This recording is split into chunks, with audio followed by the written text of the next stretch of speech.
Alrighty, welcome to Gladston Valley, a nice little demo of a horror game. I don't know how long it's gonna really be. We're gonna hop right into it. Nice little one of our usual visual novel stuff we're gonna do here, little novel games. So we're gonna hop right in. We're gonna play it. We're gonna have some fun.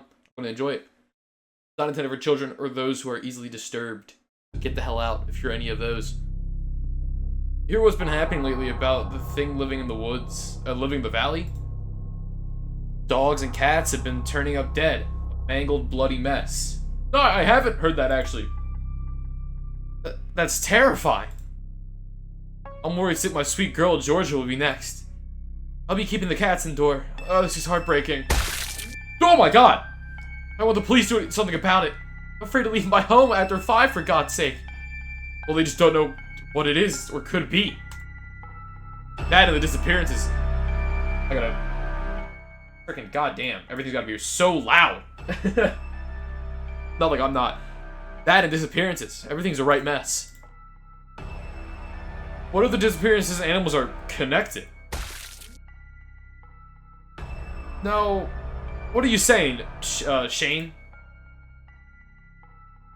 They investigated the woods at the edge of the town where all those folks went missing and couldn't find anything. Yeah, but isn't it strange how both are happening at the same time? Mies agrees. I thought maybe at first it was some kind of kidnapper. I thought maybe, or worse, a murder in the woods, but what if it's some kind of... Chupacabra? Whoa, what the hell? Monster. A monster? And what does it look like? The Mothman? Monster was a bad word choice, but there's something seriously wrong about all of this. You saw the animals, you'd understand. Now, Shane, town's restless as it is. You don't need to go around feeding people's ideas. What do you say, Leo? Live near the woods, don't you? I haven't seen anything. There's owls and raccoons, but nothing strange. Shane frowns. Colton jabs an elbow against his arm and laughs. Alright, enough monster nonsense. My shop will go out of business if we keep sitting around telling ghost stories. Now I got an actual visual for these guys. Please be careful, boys. Check your surroundings, don't stay out late, and if any of you need a ride, I'm a phone call away. I'm gonna take you up on that. Nah, if there's a murderer out there, I could take them. I know you ain't a cheap shot of the rifle, Colton. Unless Georgia goes missing, I'm leaving the torches and pitchforks at home. Leo doesn't so much as nod his head, too busy tightening the screws to a car part. If Georgia knows to stay away from the forest, she'll be fine. Amen to that. I don't like how the music stops in the game, I don't... Hey everyone, my name is Wolf, and I'll be singing some songs for you all you get. The mic screeches and he pulls away from it. An awkward silence follows in the record store. Pulls at his collar nervously. So actually my first time doing an open mic. I had to get out of the jitters. Why'd the music stop? Okay, no, there's just no music here, okay. Woo! I love you, Wolf! Hell yeah, bro. Yeah, who doesn't? You got this! Wolf visibly relaxes, breath in a position, his hands heartstrings. Thanks, Kate. This one was original. It's about new beginnings in familiar places, and I'm dedicating it to my friends. Points to Kate and Leo at the front of the crowd, flashes a grin. Open mic at Derry's record store starts at 8 p.m. Wolf's taking up only space not occupied by rows of records and CDs. Leo has front row seats. Feels as though half the town is there, until Wolf's light, easygoing voice coaxes everyone's attention. Practice hands thrum the guitar, interspersed with taps, voice and guitar blending into one harmonious sound. I would love to hear some sound, though no different from other bedroom pop references, pop refrains. There's an earnestness for who's using all these big words, bro? A silence following the end of his performance, and the crowd erupts into thundering applause. Holy crap! I almost forgot the words for a second there. You liar! What were you even worried about? You killed it up there. Everyone loved you. They did? And here I thought you guys were pretending like my music. If we didn't like it, why would we keep going to your real rehearsals? I don't know, because you like hanging out with me? No, actually every time I see you, I'm forcing myself to listen to your awful music. Okay, you made your point. Wolf glances at Leo. What'd you think, Leo? It was fine. Only fine? That means I have to work harder next time. Definitely play something that'll make you smile one of these days. Even though it doesn't show, I'm sure Leo's a great time. I think. It has to be a genuine compliment, not just fine. Probably doesn't want to inflate your ego. With a crowd like this, Darius is gonna be asking, is gonna asking you back every night now. At least remember us when you're famous. Start investing now. Let me sign your arm. Wolf finds a Sharpie and looms over Kate. Huh? What? Leo knew something about him. Leo shakes his head as to say, "You're on your own." Gotcha. Wolf draws a heart on Kate's hand. That's not so bad. They're gonna write your name across my arm all big and ugly. I mean, I can do that too. Kate whips her hand away.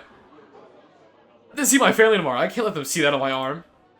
What do they ask? You redirect them to my open mics? Don't use me as free advertisement. Oh, why not, Kate? Can't you do this one thing for me?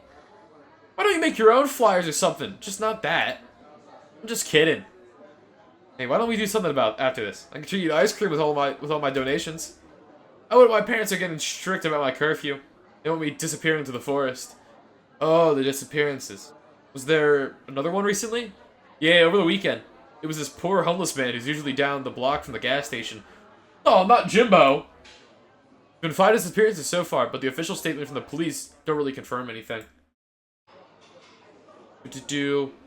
Hoping it's not serious. I looked away for 5 seconds. I mean, when you say it out loud, 5 disappearances is pretty bad. That's only 5 that we know. Stop talking. You're gonna freak me out. Yeah, I'm with your parents on this one. You should head home. Should be saying that about you. Did you guys drive here? Parents out of town, so Leo's driving me back. That's a relief. Just then, a message notification pings and Kate looks at her phone. Oh, they texted me just now. I have to go. Alright, catch up with you later. I can't English. The night draws on and Leo yawns. It's 10:42 p.m. The record store is mostly cleared out, saves for a few stragglers still loitering around. I cannot read today. More stores in Gladston Valley never stay open past 11 p.m., except for the bars, and even those have begun to close early due to the disappearances. Wolf's chatting with a group of college students about his upcoming gigs. Leo's gaze draws over to a police car whizzing down the street. Bits of Wolf's conversations filter through about how he got into music, how he received his guitar on his 13th birthday, and the way his family are all musically talented in some way. It's all small talk, pointless drivel. The ease with which Wolf speak grated on Leo, and though objectively his performance was competent, it carried the same effect. It was cloying to the point of irritation. Leo didn't want to be at Dairies longer than necessary, so he finally decides to join Wolf before he wanders too far. Hey. Wolf is standing with 3 other college students. There's a girl with dyed hair, a boy wearing a beanie tucked too far down his face, and a taller boy with saggy pants. Is that your friend? Yeah, he doesn't go out much. Go easy on him. What's up? She holds out her fist, expecting a fist bump. Leo stares at it blankly. Damn, you weren't kidding. Anyways, as I was saying, it's cool to find other songwriters in Gladston, especially ones who aren't weird old men. What? With the music weird old men make her the best. You're fucking weird. Weird for that. Add me on SoundCloud, I'll send you music that's actually good. The two exchange the information on their phones. After that, the red-haired girl reaches into her pockets and procures what appears to be several tiny vodka shots. Want one? What the hell? You just carry those around with you? We're pre-gaming for a kickback later. Take however much you want. Really? My folks will kill me if I bring this back. He laughs. What are you, 12? Just have it. It's a toast. A toast to your first show. The vodka shots sits between finger and thumb. Feels it alluringly. Leo studies the 3-inch bottle and gestures towards it as if to say, may as well. You know what? Sure. The girl passes around the shots and they all collectively twist the caps off and down in one go. Leo feigns drinking the vodka, eyes open even when everyone's head are thrown back. He casually tosses it into the trash once everyone's finishes theirs. Damn, that's strong. Wolf coughs, despite the bottle claim of being lime-flavored. It tastes purely of vodka. Girl laughs at his reaction. Like it? Here, take another one. I need at least 2 more of these. It's so effective. 4 shots are passed around by the end. The girl's pockets have surely emptied. Leo counts 1, 2, 3, 4 shots. The last of which Wolf downs at the same time as the girl for one final toast. Want to join us for the kickback at the Cosmos house? It's down Oakwood Street by the pharmacy. Can't miss it. It's purple, like the Cosmos. I'm down. I have to go. Now. Work tomorrow in class. The girl rolls her eyes. You'd be such a fucking killjoy. Can't you just read the mood? Gesture towards Wolf. How about we take you and drive you back? Before Wolf can reply, Leo rests a hand on his shoulder. You shouldn't be going to a party with all the disappearances going on. Then he glowers at the girl. I assume I have to say glares, but glowers at the girl. None of us should be staying out late. Do you really believe that shit? It's obvious a bunch of tweakers ran into the forest and never came back. Have you considered they left this dumb town of their own free will? Good for them. It's dangerous at this time. You can just admit you're afraid. I'm not afraid. Wolf waves his hands as if clearing away the tension. Make a good point, Leo. I trust your judgment. You saved me more than once. And hey, sorry I can't make it. I'm sure I have a blast with you all. Okay, well, when you decide to stop worrying about Freddy Krueger, you have a party next Saturday. You know where it is. Thanks, I'll be there. What a bitch. Get the hell out of here. Leave me alone. The clock strikes 11. Everyone files out of Derry's. The drinks finally hit Wolf, and he staggers out of over the curb somewhat. He's lingering outside the store, distractedly fiddling with an out-of-order jukebox sitting near the door. His voice slurs, and he laughs a little too hard when one of the buttons he presses falls off the machine. Come on, we got to go. Don't walk so fast! Wolf's bracing Leo's arm like it'll tether him from his rising stupor. As Leo guides Wolf across the empty parking lot, he fails just about every part of a field sobriety test. The further out they go, the more the white paint of the parking lines become cracked and illegible. The end of the lot is unremitting wood, making up the jagged fringes of Gladston Valley. Wolf nearly trips over the curb before they descend into the forest. Why are we going to the forest? The leaves and dirt coat in the forest comes under Leo's feet, using the dim glow of his phone to light the way. Why are we going to the woods? We drove here. Strange sounds permit the night, and the black shapes of the trees and branches dance around Wolf's vision. This isn't the way to your car. Unless you parked in the forest. Wolf almost slips up out of Leo's grasp, but he catches him. Shut up. I've been in a strange mood all day. I have a lot on my mind. Oh, I got you. If you want your pops to disappear, this is the place. Wolf laughs lightheartedly, but only silence follows. Sense of direction fades. North, south, east, and west no longer exist. Only the forward march into a shadowy limbo. The trees seem taller, and the glow of Leo's phone suddenly dark. Oh, we're the murderer. Leo's the murderer, 100%. Abruptly, Leo shoves Wolf stumbling forward. His legs twist over branches, and his hands meet muddy ground. He hardly has time to think about what's happening. Stick stabbing his palms and cold earth seeping through his jeans. What's going on, Leo? Are you mad at me or something? When he looks at Leo, the air turns to lead. His friend's features are almost blurry, blending into black forest. Leo? With one swift motion, Leo points a bloody knife at him. Called it! Do you recognize this? It's a knife. Do you know where I found it? Wolf shakes his head. Right here. With all the mutilated animals. You were sloppy. I missed the spot. All you have to say for yourself? People are getting suspicious. My coworkers connected the murders to the animals. Now I have to clean up your mess. You're mad about that? It hasn't been that many. 5. It'll be 5, then 6, then 20. You never think anything through. It's not gonna be 20, Leo. I'm still figuring this out, I swear. We're not even gonna connect the animals, too. Might be fine now, but if we're not careful, they'll see the patterns and collect evidence. If we move now, we can avoid suspicion. And leave everything behind? Are you that paranoid? What option do we have? Promise me you would help me stay in Gladstone Valley. If we do this just a little longer, I'll be able to finally lead a normal life. If you move out, I lose that chance forever. Please, Leo. I can't do this without you. I need you. Oh, shit. So they're freaking, almost earlier, Leo's house. They're freaking, comrade murderers. They're freaking, I don't know. Conspirators. words. They're Scream. They're like Scream. The black screen of Leo's computer filled with code. There's Stu and what the hell's this dude's other name? What's the other guy's name? Stu and was it Brian? What's your favorite scary I can't remember. movie? I can't remember. I'm really upset about that. He's a sip of water. And then it's back to work. Let me just continue before I keep rambling. Even with noise-canceling earbuds, the strange sound of the forest are persistent. Tonight especially. This is the price of living on the edge of town. Leo supposes this is the only affordable place where he could have the property to himself. There's a scratching sound emanating from the back of his house. Likely an animal searching for reprieve from the rainfall. He has half a mind to get rid of it himself if it wasn't raining. There's a bit more. He's been slaving over this code for the past 14 hours, and this time it might finally work.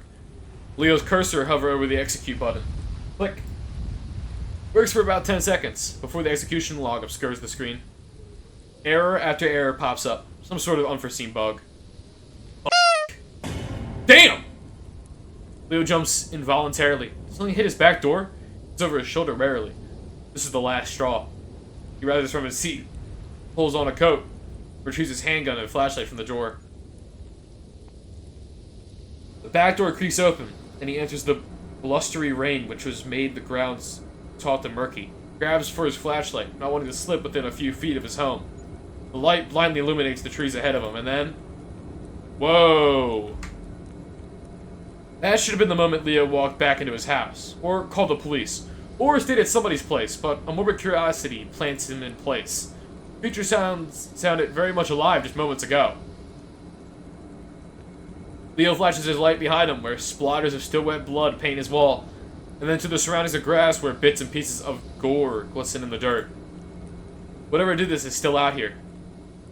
You should go home. But a part of him didn't want to return to the execution log. He didn't want to code either. He reasons anyway, if he didn't figure out what did this, it would continue to make obscene noises and ruin the rest of his night. Leo holds the flashlight steady, following the trail of animal remains. His other hand rests on his gun. It's a sickening sight, but he has to know where it went. Even if it means winding through the trees and stepping over brush. Feels as though the further he walks, the darker his surrounding gets despite his flashlight. That's not creepy at all. Is it only his imagination? Leo furrows his brow and squints, encroaching the corners of his vision. And he pauses to rub his eyes, but it doesn't leave. It's like there's a strain over his eyes, or rather, inside them, moving and churning beneath his eyelids, and worsening by the second. The feeling's unbearable. His flashlight drops to the ground, and his hands go to his eyes. Something's wrong. The forest silhouette and the shape of the ground are thrown together, weaving into a constantly moving mass. Something's very, very wrong. The ground and the sky fuse, and then in front of him, an entity comes into being. He's not sure what it is, only then that it's drawing nearer and nearer. It's impossibly slow and yet fast. Take up everything in his vision, yet it's ahead of him and approaching with every heartbeat. Everything it touches morphs and mingles together, and Leo can feel the edge of his being subsued. He reaches his eyes, forcing ghastly visions of his face. Animals, bone, and viscera. Space and matter, whatever lies beyond. His heart hammers. Bile rises up his throat, and blood rushes into every fold of his brain. And he must have light. Leo falls to the ground. He blindly grabs for his flashlight. With slippery fingers, he snaps the button on. Damn. There's nothing. Only a boy. Around him is blood, but there's only a boy. Present day. Leo breathes and releases a heavy sigh. I remember our promise. Thanks for giving me a chance. Not that I want to leave Gladston, it's... Leo forms a fist with his hands. No chance that normal life ended the moment he felt the pulse of another human being die under his grasp. That was the choice he made. It's not safe here. It's not safe here for either of us. Leo, nothing's happened yet. At least let me stay here long enough to do all the things I couldn't do. I want to celebrate the birthdays I missed. Reach every milestone. I want to graduate college, get a job, and make new friends. Never been to a school dance, or my first kiss. There's so many things I haven't done. Even if there's 10, I want to feel normal. I know. Leo sighs, crosses his arms. Allow us to stay in Gladstone Valley under one condition. I decide who we kill and when. It'll buy you time. That means when you receive a text from me, you have to drop everything and do as I say. Got it? Alright, that's fine with me. I trust you, Leo. That, Leo turns away and walks towards the real direction of his car. Wolf jogs to catch up and walks side by side with him. I had a pretty great night, singing at a public venue, underage drinking, and getting invited to a party. You gonna join me for the party? Only to make sure nothing goes wrong. Are you still mad at me? Let's save. I mean, I'm gonna say no, because, no. I know it happened before you could control yourself, but I thought I found everything, so seeing more animals made me paranoid. Leo shakes his head. You're drawing too much attention to yourself when we're actively carrying out murders. Keep a low profile will provide a better alibi. Stop telling people about your family. They might begin to realize you don't have one.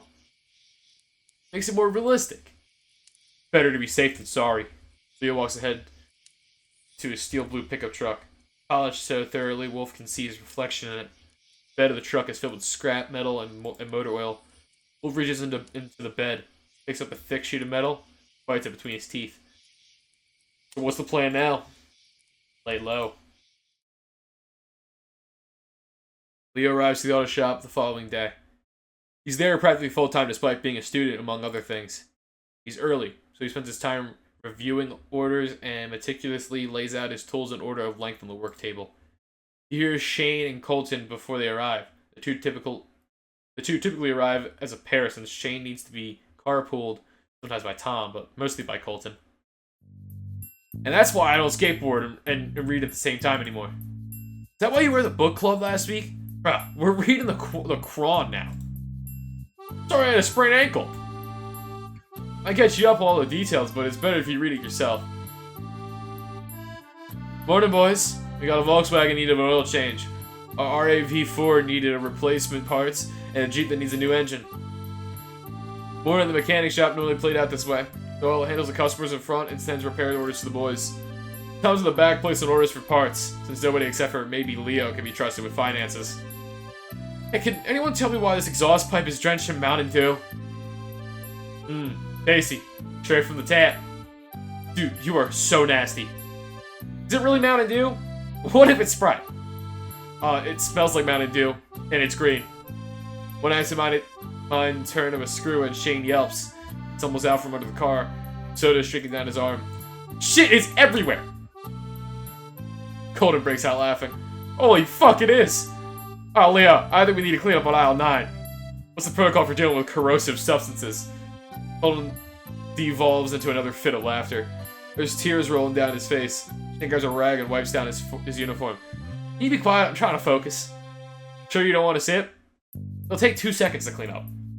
You're wasting my time. Why are you getting all worked up for? We're just having fun. Don't you have a sense of humor? Colton jabs at Leo's arm with a wrench and he swats him away. Stop that. And what if I don't? Leo smacks Colton a wrench out of his hand and glares at him. Colton bends down and picks up the wrench with a scowl. Really can't take a joke. He turns away from him and ignores him altogether. You can hear him saunter back over to the other side of the studio and loudly complain to Shane. I would too, bro. Frickin' no joy. Frickin' got his panties in a bunch. Hours pass until it's almost midday. Then again, what do you expect from a murderer? In the time it takes Shane and Colton to finish one order, Leo's finished 3. He busies himself with errands in the meantime, sorting inventory and sweeping the floors. Ever since the morning, there's been an icy friction between he and Colton. More than usual, at least. Someone taps on his shoulder, and Leo turns to see Shane. Leo, do you think you could take a look at my car? It's not drenched in soda this time, I promise, but I can't figure out what I'm doing wrong. You should be using a torque wrench. And not a click wrench? Torque wrench is more effective. Shane demonstrates briefly in front of Leo. Would you look at that? Look at that, it's way better. Colton told me to use the click wrench, but this looks more efficient. He's rarely correct. Just then, Shane's eye darted around, if anything was around. Voice drops to whisper. I have to know I'm not going crazy, but what do you think's going on? With what?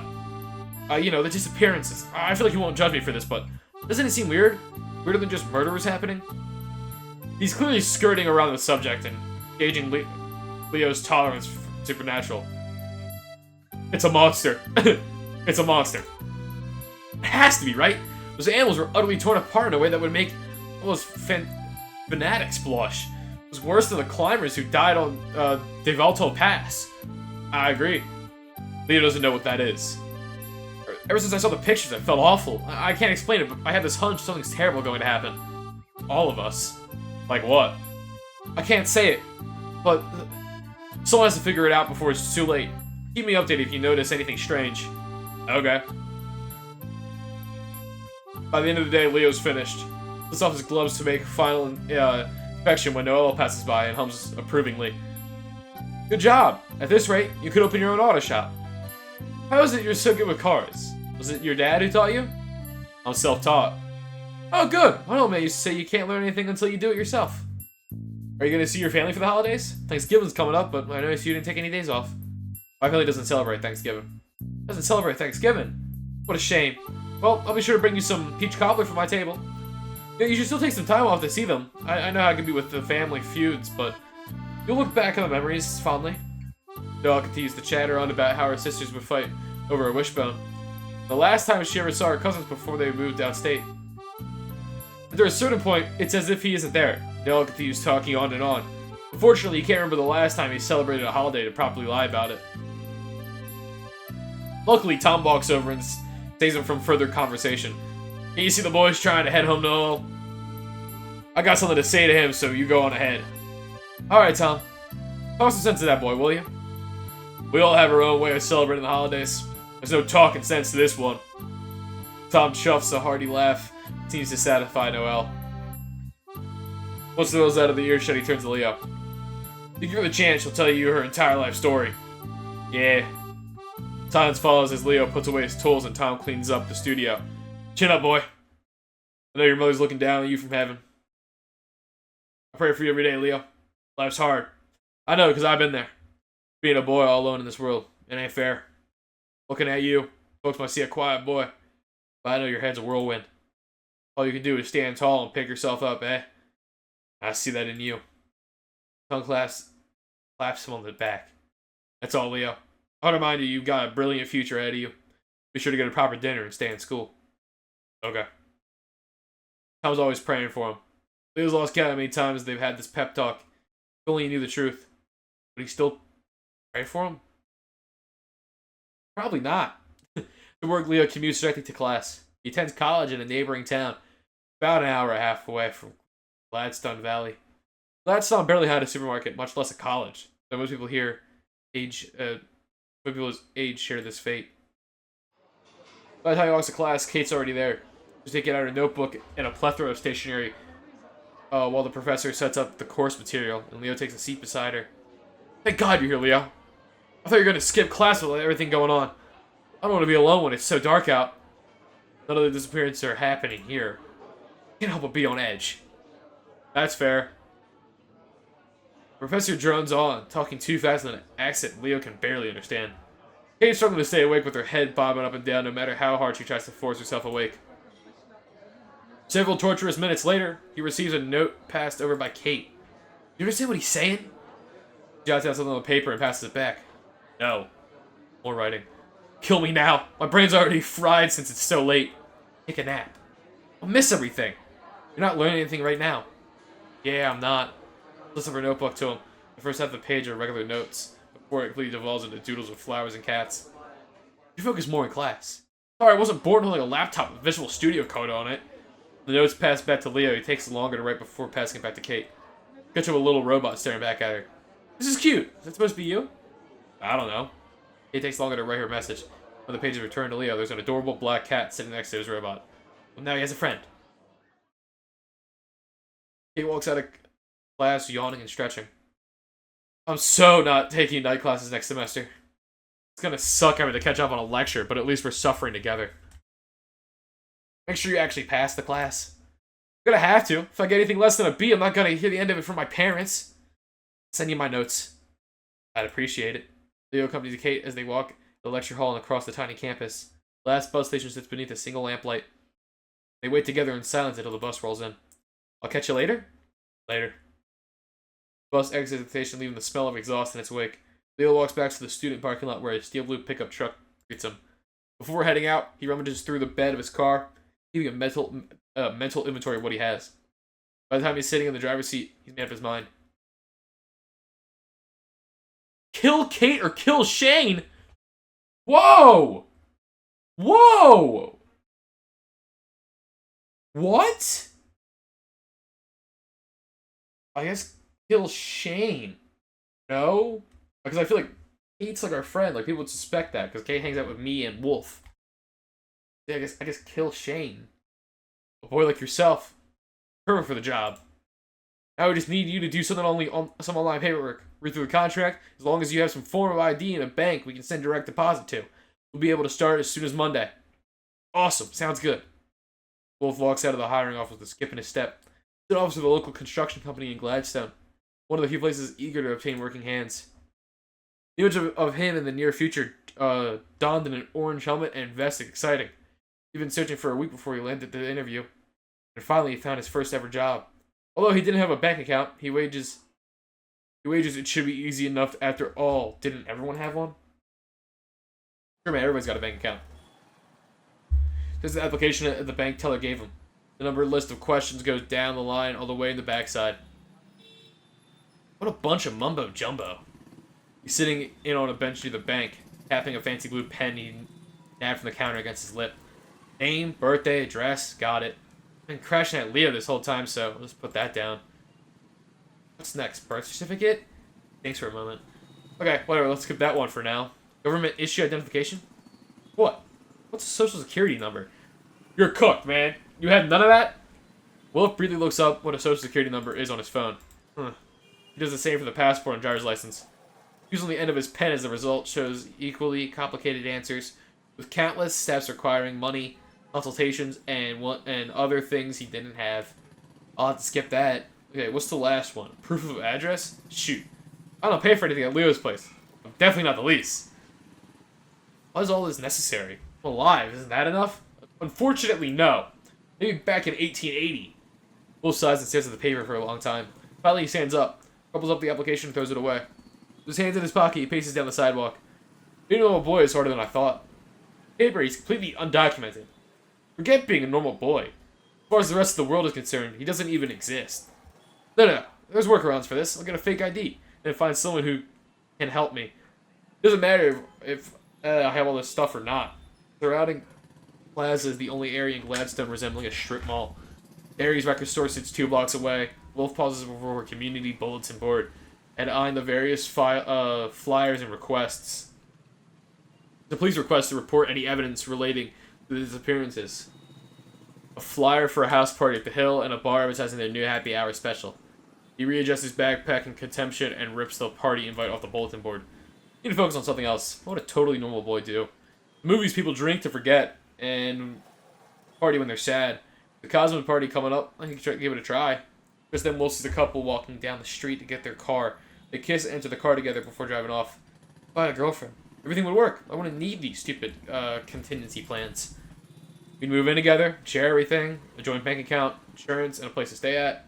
It'll all be written in paper. People will know when they see us that we share it. It'd be a perfect life. Just then Wolf's phone pings. It's a message from Leo. Shoot. Wolf approaches Leo's house later than he attends. Dead. Unkempt grass marks the front yard. He walks along the house perimeter around the back door. The back door leads to the basement on the right, the kitchen on the left. Damn, he reaches for a set of keys when he hears dishes chatting from the other side of the door. Between cracks in the windows blind, Wolf sees Leo's head smashing against the counter, and another person's hand gripping the back of his blonde head. Leo's hand search for a weapon, but his assailant immediately immobilizes him with his free hand. They push and shove against each other until the man winds up and punches Leo in the jaw. He slumps down to the floor. Then he pulls a knife from the counter. Well, that's not good. He opens the door. He's gonna be Shane with a frickin' knife. There was something off about you. Vance straddling Leo's leg and brings the knife up against his neck. You did it, didn't you? Put it down the weapon, Shane. I'll tell you if you give me a chance. Like hell I'm gonna do that. Shane. Isn't that one of your Leo's coworkers? I'll tell you, but either drop the knife. I don't have any weapons on me. Not happening. I'm not an idiot. Tell me, were you behind the disappearances? Did you kill them? Drop the knife. Leo spreads his arms out in the show of complete surrender and spits out a mouthful of blood. Shapely, he checks Leo's jackets and jeans. You get in my pockets. There's nothing. Tell you what happened, you put the knife away. Shane looks between Leo and the knife, shakes his head. We're doing this my way. Either you tell me or I'll cut off your hands. Leo lets out a labored breath, struggling against his wounds. Fine. What do you want to know? Did you kill them? I did. Shane's eye go wide with at the confession. Where are the bodies? They're all gone now. What do you mean? Where'd you suppose the bodies? You said you tell me. I said they're gone. Never find them. Shane clenches his teeth. All this time you came in his shop acting like you didn't know anything. And lying through your teeth. You lied to Tom, Noel, to all of us. You're a monster. Give me one good reason why I shouldn't kill you right now. Because I know what happened to the animals. Still have pictures. Person couldn't have done that. What? Shane's hold on the knife shakes slightly. What? What did you see? Wolf stalks behind Shane, studying the back of his head and narrow shoulders. He flashes a smile at Leo. With his right hand, as he snatches Shane's wrist, his other hand grips his body, pulling him back. What? Ah! Who are you? Shane kicks and thrashes, but to no avail. Thinking on his feet, he reels backwards and slams his head as hard as he can at the wolf's face. Ow! Eyeing the two, Leo pushes up against the kitchen counter. He manages to stand with an arm braced to the counter and steps away from the kitchen, while Shane breaks free from Wolf's grasp and wildly swings the knife around. Whoa! Wolf ducks and then tackles Shane in the stomach, causing the knife to fall out of his hands. They continue to brawl on the ground, a mess of punching fists and struggling legs. Shane's hands find the knife again and drives into Wolf's chest. Shane pulls the knife from Wolf's body with a sickening squelch, blood splattering onto his shirt, and for moments, Shane believes it's over. But then the stab wound sutures itself closed right before his eyes. Just kidding. What? Wolf's hand closes around Shane's, gently twists his wrist until the knife falls out of his hands. What? Feel him trembling. He lifts him up, though he weighs nothing and leaves him hanging. Right here, Leo. In the hallway, Leo aims his gun at Shane. Seeing him in clear view, Leo pulls the trigger.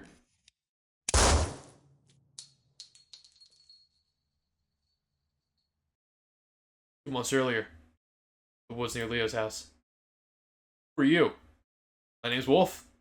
No, it's not. Leo stumbles backwards, his mind still a disoriented mess. I saw you die. I lowered your coffin to the ground. Wolf looks towards the ground wistfully. I know. I thought I'd die too. The boy approaches Leo and brings a hand to his shoulder. My last memory was being in the ICU with you. I sensed you there beside me. Leo's hands tremble. Everything in that room was just so loud. Machines and everyone talking and running around. It was so loud, but then all of a sudden, everything stopped and I was floating. Wolf narrows his eyes as he recollects his memories, and I was somewhere else. Look, I don't really understand it myself. There were these creatures. They're other beings that communicated in words transcending language. Still images were constantly moving, and when I was angry or sad or happy, it became a physical manifestation. Wolf shakes his head. I hated that place. I wanted to come back to see Mom and Dad. I wanted to tell you I survived. Every second, every moment that passed there, I recited my wish. Felt like I was there for an eternity. I didn't know how much time passed, or what I looked like anymore. I just wanted to come back. And as crazy as it sounds, my wish was granted. Within moments of being in Gladston Valley, I realized something. First, my family moved out after I died, and there's nothing left of them here. The life I knew is completely gone. Too much time passed. I mean, look at you, Leo. You've grown so much. Leo's breath hitches. Secondly, my body is connected to that other place. It keeps me there, which wasn't free. Wolf's hands draw down on Leo's shirt, clutching him, though he might have leave. Leo, please believe me. You have to believe me. I don't have anyone else. Leo's left hand raises, instinctively moving to comfort Wolf. If I want things to go back the way they were, I have to. I have to take others back there. All sounds disappear from the house. Leo lowers his gun, lets out a shaky breath. Wolf lowers Shane's body to the ground. All the while, Leo's eyes his bullet-riddled body. How did this happen? I underestimated him. He's the coworker I mentioned before. I invited him over under the premise I'd seen more dead animals, but he must have known from the start what was happening. Never let himself get in a vulnerable position. And notice chloroform in the kitchen. Why you got chloroform sitting in your kitchen, bro? Put the pieces together. We started fighting. Blood begins to pool around Shane's body. I can't believe you lost to this guy. I don't want to hear that from someone who took their sweet time getting here. By defense, there weren't many Ubers in the area, but if I'd known, I would have got here sooner. I've never seen one of your cactus break loose like this. This was an exception. That moment, Leo realizes Wolf's been watching him intently the whole time. Plunging the Wolf brings a hand to his face and tilts it to the side. Nasty bruise, bleeding too. Stop that, I'm not a kid. He turns his head away from Wolf's grip tightens and he forces him back towards his way. Stop, let me see. Wolf leans in closer, scrutinizing Leo's bruised face. His hands are warm and Leo can't bring himself to look in the eye. One of the people at your workplace know? I have an excuse. Like what? Tripping and falling after your coworker disappears? Wolf laughs. I guess workplace accidents are common. Maybe I should have been here the whole time. If you decided to kill someone, we can do it together. No, you. Leo finally looks at Wolf. Is that something a normal boy would do? Wolf laughs at that. He removes his blood-stained hand from his neck. And while maintaining eye contact, licks the blood off in slow, deliberate motion. That's cool. Your blood tastes sweet. Shut up. Leo suddenly turns his attention back towards Shane. You stand over Shane's dead body, studying him. What was he like when you were coworkers? He was nice. He was nice. He didn't talk much, but he was competent. I wouldn't mind working with someone like him if there was a new hire. What a compliment. Hopefully you don't kill the next one. It doesn't matter anymore. Dead. Stop talking and help me carry him to the basement. Sure thing. Moving to the basement, it's a dim light automatically turned on. They settle Shane's body onto a long work table. Besides it are filled with various medical saws and knives. Buckets of full miscellaneous contents. A bundle of ropes into the corner and chemicals line the shelves. Wolf leaves Leo alone to work. It's gonna be a long night ahead of Leo. He undresses the bodies, lays it out across the table. He searches for his gloves and puts them on and arranges his tools. I accidentally clicked my mouse button. This is disgusting. Don't think about it. Ugh. This is excessive. This is wholly unnecessary. Oh, wholly necessary. Bad. Everything is bad.